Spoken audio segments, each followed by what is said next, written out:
Hello, and yeah, lovely quarantine hairstyle, I guess.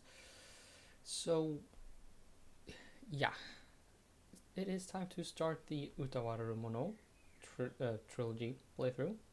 Let's play.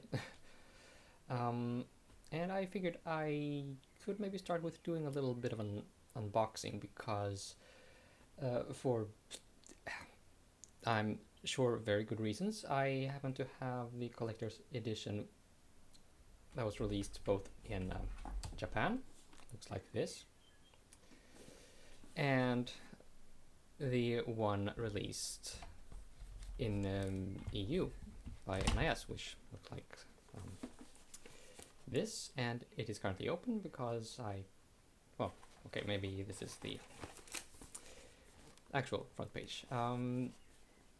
Yeah, so the elephant in the room, they are not the same. I figured I should actually just not bother, but yeah, I guess PSA for those who care. I'll just pick out what is in the EU collector's edition first. Of course, guess where the game disc is. So down there in the hardware intended for that purpose. The case contains a few more things, though. Well, this I'm sure you can't read it on the YouTube machine, but it is a well, it's a CD with five audio tracks from the game. Their titles, I suppose, they don't really matter much. But you also get this little booklet, and that is kind of a big deal. I suppose I really shouldn't show you all of it for well, copyright reasons, but you get a few pages like this, some character art and just some screenshots, nothing really revolutionary or well, it does a archives of Yamayura, so it's not technically a manual, it just presents characters, and that's all. What else do we get? Yeah, I can save this for last. It is a hard bound copy of the no, it says Journal of Lost Memories. Well, it's a hardcover art book, basically, but that's for later. Another thing we get is this. I haven't opened it, but it looks very much like a poster. Oh, very pretty. Then we also get this. It is a single CD album. Contains 29 tracks and songs from the game, both singing and instrumental. And here we have what is basically the reason I got the European Collector's Edition. It's a keychain. You don't get this part with the Japanese Collector's Edition, mind you. And just for reference, here's my hand next to the keychain. Now, I guess I have fairly long hands, but this thing is at least 1 inch across. Just well, yeah. Here's my thumb. That's basically 1 inch is supposed to be. And you can see that yeah, this part is a little wider than my thumb, so I thought it would be smaller. Not that I complain, but I thought I would be able to use that with my keys at work. I don't think I should. Now, as for the art book, there is one thing that well, seems a little bit familiar to be, you know, like, well, I mean, maybe we get more characters in this hardbound copy of the arts, but it is the same graphics, the same images that you get in the booklet that came with the well, physical copy of the game. So if you bought a you know, garden variety, just no bells and whistles, a physical copy of the game, you got most of what is in this this hardbound art book. I mean, I haven't gone through everything. I haven't compared them page by page. Come to think of it, yeah, there are 50 pages in this book. Probably aren't as many in the booklet. Well, yeah, only 18 pages in the booklet. But you get a few of the images. No.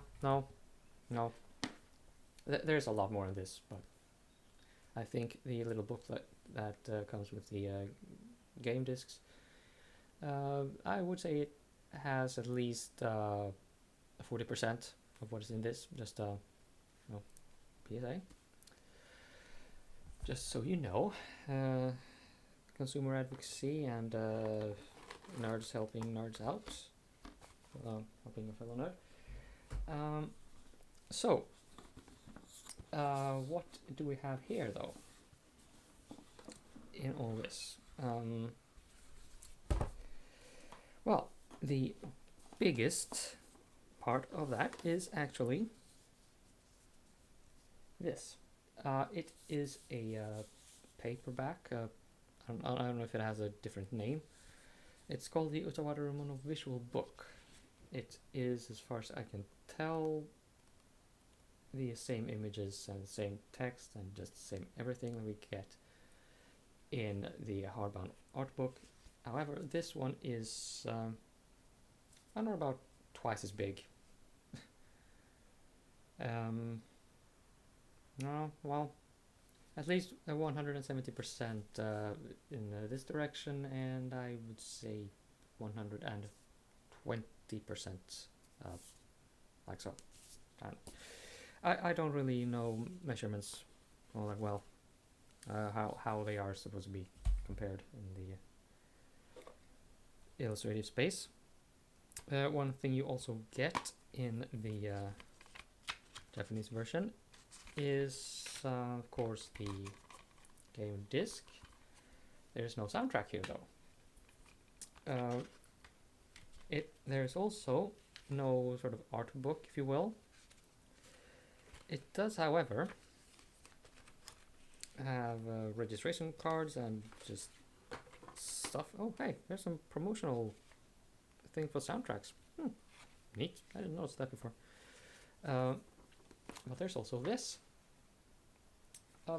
A very, very brief manual. To go over the control schemes in a way. It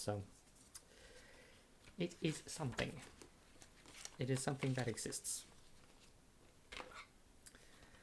Oh, hello. Right. So I said there was no soundtrack with the game, with the Japanese version. I think I actually told a lie there. There's this. That is the back. I find that a little weird. But if you look on the inside, well, you can't tell probably, but there are 29 tracks on this, so I'm guessing it is the exact same soundtrack that we get in the European, I put it down there, collector's edition. The different art style, but I mean different art on the cover, but otherwise it is the same stuff. But this you do not get with the EU release. And what is this? It is an OVA. All in Japanese, if you can't read or listen to Japanese or just understand Japanese in any way, you are probably not going to have any kind of enjoyment out of this, unless you go to some shadier parts of the internet and either find subtitles or a dubbed OVA altogether. I think you can actually find a dubbed OVA on the YouTube somewhere. I don't believe I did though. Just the less said about that, the better. Anyway, that is all I'm going to be saying about the unboxing. I just wanted to let people know what is the difference between these two editions, if you didn't know that already. And yeah, I will now resume with the customary presentation of the game and why I think they're also noteworthy or great or whatever. Okay, well, another elephant in the room. I think this well, I've bought a few deluxe editions before, but this is actually the only time I've bought a physical copy of the game or packaging that says collector's edition anywhere. Well, I mean, I can't tell on Japanese packaging. No, that's for Japan only. Haha. Yeah, well, thank you, PlayStation, for not caring. Yeah, and I have two collector's edition of the same game. So you can reasonably infer that I am just a tiny bit hyped about this release. Now, what I'm hyped for is actually, Mask of Deception leading into Mask of Truth. More of that in the presentation. I did play through and managed to finish actually the Japanese version of Prelude to the Fallen. I have watched the anime and I don't think that the story is all that good, to be honest. But, well, yeah, I think I will just have to say more about that in the presentation. Just one thing you absolutely should keep in mind if you care about age ratings and things. It does say 16 on the European release of Prelude to the Fallen, and I don't think the first game is very bad in that respect. But in Mask of Deception and Mask of Truth, the development studio's past pedigree really shines through. And what is that? Well, they are kind of famous for making, shall we say, lewd titles.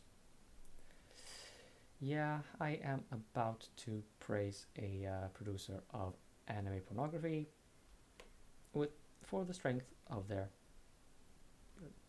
character interactions. I did not see that coming when I woke up this morning. And now I will stop this recording and presentation coming sometime soon. Over and out.